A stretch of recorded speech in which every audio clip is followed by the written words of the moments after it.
Magandang hapon po sa ating lahat, lalong-lalo na po ang mga nagmomonitor sa araw na ito. Our COMELEC officials, magandang hapon po. With me is our chairman, Mr. Jose De Feo Jr. and Kuya John Golinares.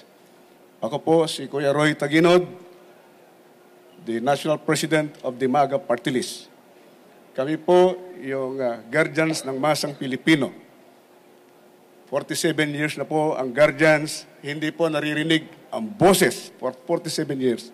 Kaya ito na po yung pagkakataon, ibigay ng Panginoon ang blessings, maririnig din po ang boses ng guardians sa Kongreso.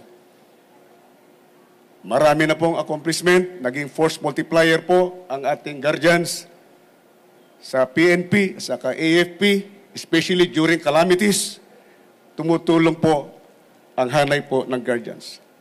Dito po sa amin, sa platform namin sa MAGA Party List, alam naman natin, marami po ang naging biktima sa cybercrimes. Kaya pagka tayo po ay naluklok sa Kongreso, ito po yung ating pangunahin, isusulong para maging batas, ma-strengthen yung ating batas.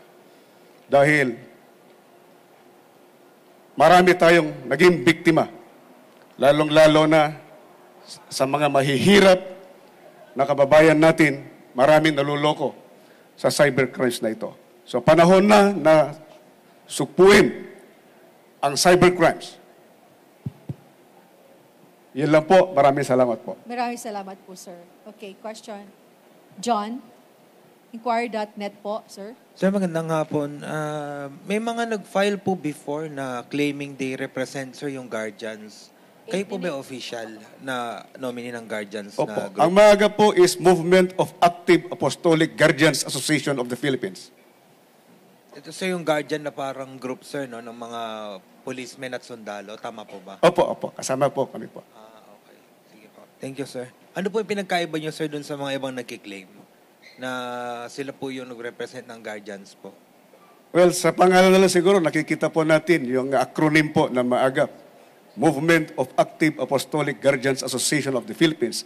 We are representing the guardian sector po. Thank you, sir. Thank you, sir. Robert Manos? Okay. Meron pa pong tanong? Wala na pong tanong, sir. Sige po. Sa gitna na po ulit.